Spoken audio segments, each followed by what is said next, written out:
নাম শুনেছো দেখনি তো শুনো সুখবর, দেখিয়া যাও একবার এসে সাতকের শহর। যারা নাম শুনেছো দেখনি তো শুনো সুখবর, দেখিয়া যাও একবার এসে সাতকের শহর। যারা নাম শুনেছো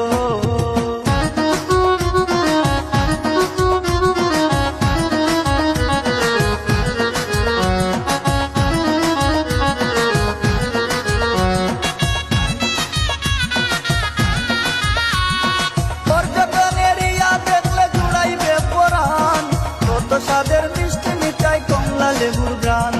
পর্যটন এরিয়া দেখলে জুড়াইবে পরাণ, কত সাদের মিষ্টি মিঠাই কমলা লেবুর গ্রান। যারা নাম শুনেছো দেখনি তো শুনো সুখবর, দেখিয়া যাও একবার এসে সাতকের শহর। যারা নাম শুনেছো